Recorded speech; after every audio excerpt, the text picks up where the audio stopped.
CM Revanth Reddy ఇవాళ మెదక్ జిల్లాలో పర్యటించబోతున్నారు. Congress MP అభ్యర్థుల నామినేషన్ కార్యక్రమాలకు హాజరవుతున్నారు CM Revanth Reddy.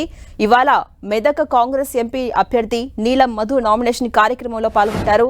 Medak church ground నుంచి రామ్దాస్ చౌరస్తా వరకు జరగబోతున్న ర్యాలీలో రేవంత్ రెడ్డి పాల్గొంటారు. అనంతరం కార్నర్ మీటింగ్లో సీఎం ప్రసంగిస్తారు.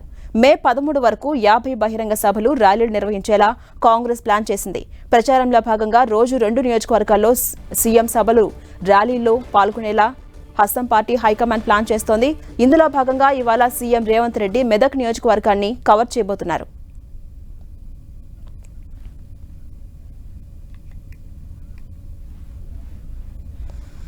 ఇక ఇదే అంశంపై మరింత సమాచారం మా ప్రతినిధి ప్రతాప్ అందిస్తారు. ప్రతాప్, ఇవాళ మెదక్ జిల్లాలో పర్యటించబోతున్నారు సీఎం రేవంత్ రెడ్డి. ఎన్ని గంటల ప్రాంతంలో మెదక్ వెళ్లబోతున్నారు? అప్డేట్స్ ఏంటి? కాంగ్రెస్ ఎన్నికల ప్రచారాన్ని పెంచిందని చెప్పుకోవచ్చు. ముఖ్యంగా పార్లమెంట్ ఎన్నికల్లో మిషన్ 14 అయితే ఇప్పటికే ఫిక్స్ చేసుకున్న పరిస్థితి ఉంది కాబట్టి 14 పార్లమెంట్ స్థానాలు గెలిపే లక్ష్యంగా కూడా కాంగ్రెస్ పార్టీ వ్యూహరచన చేస్తుంది. ముఖ్యంగా ఈ ప్రచార పర్వానంతా కూడా సీఎం రేవంత్ రెడ్డి తన భుజాలపైన వేసుకున్నారని చెప్పుకోవచ్చు. పూర్తి స్థాయిలో అన్ని నియోజకవర్గాల అభ్యర్థుల తరపునంతా కూడా ప్రచారం చేసేందుకు కూడా పూర్తిగా రేవంత్ రెడ్డి ప్లాన్ చేసుకుంటున్నారని చెప్పుకోవచ్చు. అయితే దానికి సంబంధించి కూడా ఒక్కొక్క నిన్నటి నుంచి కూడా ఈ ప్రచార పర్వాన్ని వేగం పెంచారు. నిన్న చూడొచ్చు మనం మహబూబ్నగర్లో నిన్న మార్నింగ్, నిన్న ఈవినింగ్ చూసినట్లయితే మహబూబాబాద్లో చేశారు. ఈరోజు మరి కాసేపట్లో మెదక్కి వెళ్ళబోతున్నారు. మెదక్లో కూడా పార్టీ అభ్యర్థి నీలం మధు నామినేషన్ కార్యక్రమంలో కూడా పాల్గొనబోతున్నారు. అయితే మొత్తం ఈ ఏప్రిల్ 25 వరకు కూడా నామినేషన్ల పర్వం కొనసాగుతుంది కాబట్టి ఏప్రిల్ 25 వరకు కూడా ప్రతిరోజు కూడా 2 కాన్స్టిట్యూన్సీలలో కూడా ప్రచారం చేసినట్టు కూడా కాంగ్రెస్ పార్టీ ప్లాన్ చేయడం జరిగింది. ఎక్కడెక్కడైతే అభ్యర్థులు నామినేషన్లు వేస్తున్నారో ఆ నామినేషన్ల కార్యక్రమంలో స్వయంగా పీసీసీ చీఫ్గా కూడా రేవంత్ రెడ్డి ఉన్నారు కాబట్టి పార్టీ అధ్యక్షుడిగా రాష్ట్ర శాఖ అధ్యక్షుడిగా ఆయన పార్టీలో ఆ కార్యక్రమంలో పాల్గొంటున్నారు. ముఖ్యంగా అక్కడ నామినేషన్ పర్వం పాల్గొన్న తర్వాత నేరుగా ప్రజలతో సంబంధించి భారీ బహిరంగ సభ నిర్వహిస్తున్నారు. అక్కడ ర్యాలీలుగా నిర్వహించే వాటిలో కూడా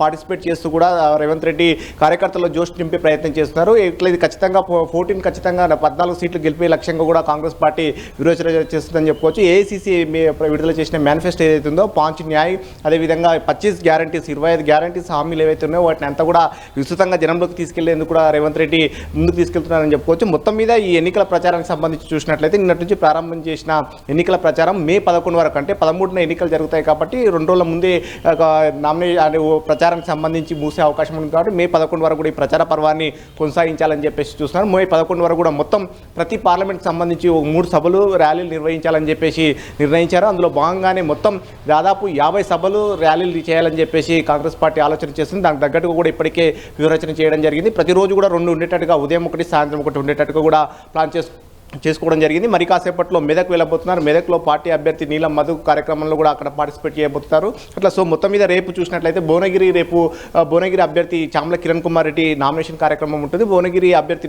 చామల కిరణ్ కుమార్ రెడ్డి నామినేషన్ కార్యక్రమంలో పాల్గొన్న తర్వాత అక్కడ ర్యాలీ నిర్వహించి భారీ బహిరంగ సభ నిర్వహించబోతున్నారు. అట్లా ఎల్లుండి చూసినట్లయితే కనుక ఆదిలాబాద్లో ఉంటున్నారు. ఎల్లుండి 22న ఆదిలాబాద్లో, 23న నాగర్ కర్నూలు, అట్లా ప్రతిరోజు కూడా కొన్ని నియోజకవర్గాలు డివైడ్ చేసుకోవడం జరిగింది. అట్లా ఉదయం 1 నియోజకవర్గం, సాయంత్రం 1 నియోజకవర్గం కూడా పెట్టుకొని ముందుకు తీసుకెళ్తున్న పరిస్థితి. ఒకవైపు రాష్ట్రంలో బీఆర్ఎస్ పైన విమర్శలు గుప్పిస్తున్నాయి, మరోవైపు కేంద్రంలో 10 సంవత్సరాల పరిపాలనకు సంబంధించిన అంశాలపైన కూడా విమర్శలు గుప్పిస్తున్న పరిస్థితి ఉంది. మొత్తం 10 ఏళ్లలో కూడా పేదలకు ఎలాంటి హామీలు చేయలేకపోయింది. ముఖ్యంగా తెలంగాణకి ఇచ్చిన విభజన హామీలను కూడా పూర్తి చేయలేకపోయిందంటూ కూడా విమర్శలు గుప్పిస్తున్నాం. మరోవైపు మాజీ సీఎం కేసీఆర్ చేసిన విమర్శలు కూడా కౌంటర్ ఇస్తున్న పరిస్థితి అయితే కనబడుతుంది. నిన్న మహబూబాబాద్లో కానీ జరిగిన సభలో కూడా సేమ్ యాజ్ ఇట్ ఈస్గా మోడీ, కేసీఆర్ ఇద్దరిని టార్గెట్ చేసి కూడా విమర్శలు గుప్పిస్తున్న పరిస్థితి. సో మొత్తం మీద ప్రచార పర్వాన్ని ముందుకు తీసుకెళ్లి ఖచ్చితంగా మిషన్ 14 ఏదైతే టార్గెట్ పెట్టుకున్నారో ఆ 14 స్థానాలు గెలుపొందే విధంగా వ్యూహరచన చేస్తున్నారని చెప్పుకోవచ్చు. అందులో భాగంగానే మే 11 వరకు కూడా జరిగే ఈ కార్యక్రమాలకు సంబంధించి దాదాపు 50 సభలు, ర్యాలీలు నిర్వహించాలని చెప్పేసి సీఎం రేవంత్ రెడ్డి నిర్ణయించారు. ఝాన్సీ రాణి. అంటే ప్రతాప్, మెదక్ కార్నర్ మీటింగ్ లో కూడా పాల్గొనబోతున్నారు సీఎం రేవంత్ రెడ్డి. నేపథ్యంలో మెదక్ ప్రజలకు ఎలాంటి హామీలు ఇచ్చే అవకాశం ఉంది?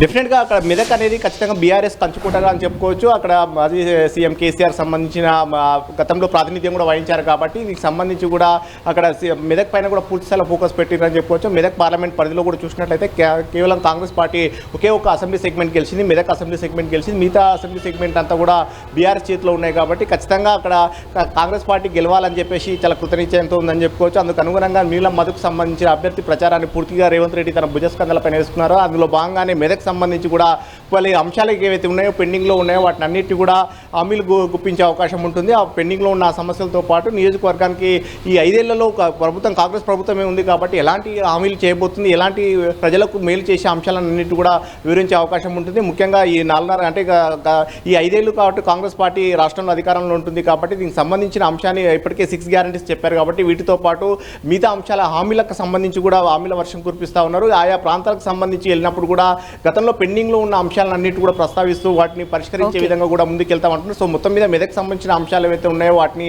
కూడా పరిష్కరించి ముఖ్యంగా చూసినట్లయితే అంశాలు ప్రాజెక్టులకు సంబంధించిన R&R ప్యాకేజ్ అంశాలు చాలా ఇప్పటికీ పెండింగ్లో ఉన్నాయి. వాటిని అన్నిటి కూడా అమలు చేసే విధంగా కూడా హామీలు ఇచ్చే అవకాశం ఉంటుంది. Right, thank you Pratap.